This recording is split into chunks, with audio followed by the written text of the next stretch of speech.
introduce someone to speak now primarily about the war, one of the best authors on the subject that we've got in this country, the author, among other things, of this book, Oil, Power, and Empire.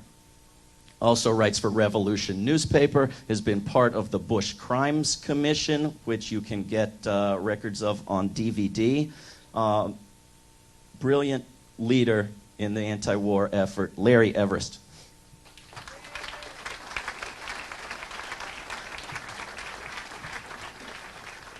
Well, I hope I can live up to that introduction. We'll see. I'm really excited to be here. I'm excited these days because this regime is in such deep difficulty. I'm excited because so many millions of people are turning against what it is doing. I'm excited to be with so many hundreds and thousands of people who are committed to taking the media and taking this country in a whole different direction. So that's what I'm excited about. I'm also extremely concerned, and my concern is the gap between the dislike of this administration, the enormous dislike of this administration, and the lack of the kind of movement and the kind of protest and the kind of resistance that's needed, not just to protest this war, but to end the war. And I think that's more crucial now than ever. I agree with David. We're in a race against time here. And I also agree with David and John that this war is not going to be stopped unless this administration is impeached or driven out from office or forced out from indictments or whatever the mechanism. This regime has to be stopped.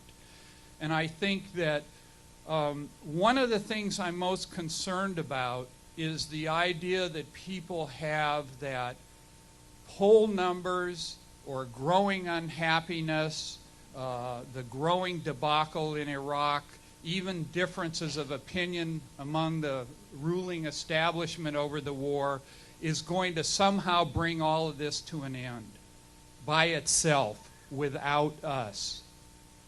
I think Bush gave us the answer the other night, because what did he do?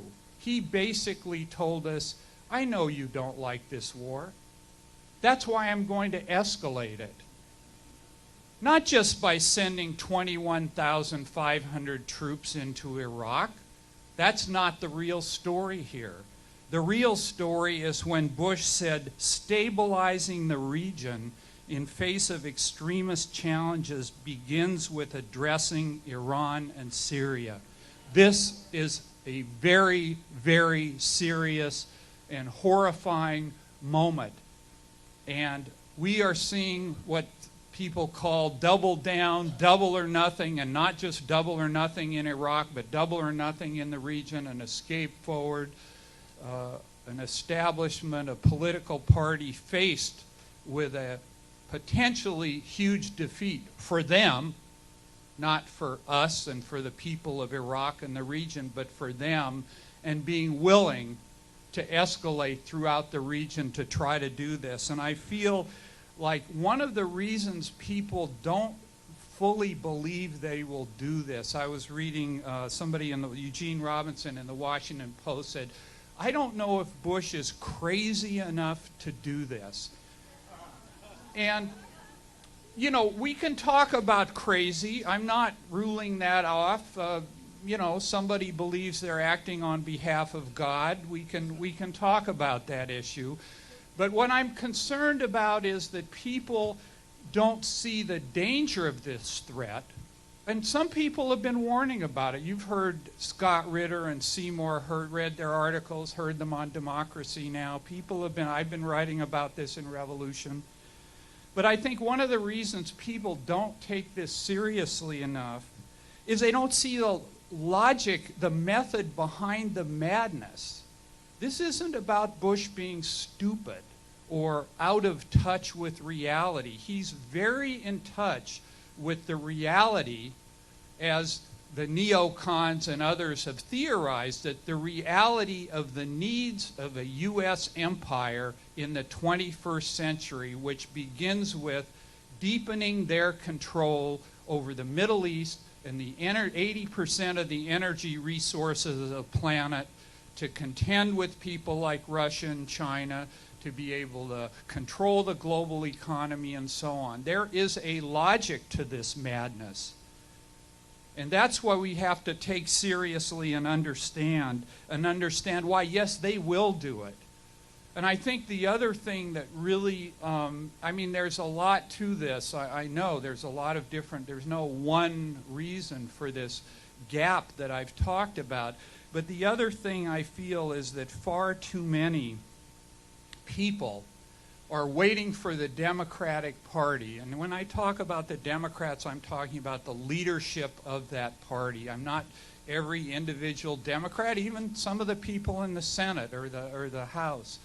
But the Democratic Party establishment, people are waiting for it to take action.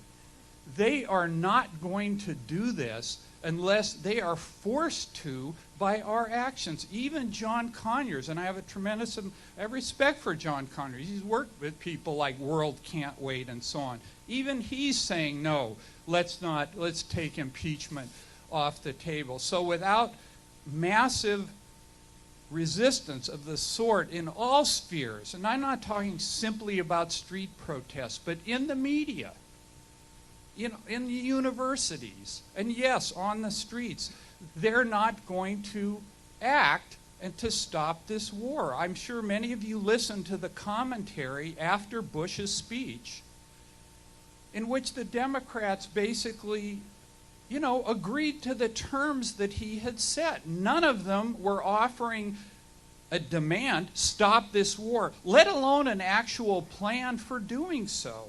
And I think we have to understand the reason for it. What would happen if Nancy Pelosi said, look, I'm really against this war. I call on every American to come to Washington, D.C. on January 27th and march nonviolently. You'd have 20 million people there. But they're not going to do this because they're lashed to the same global capitalist, imperialist system that the Republicans are, even as, yes, they have very great differences over exactly how to manage that.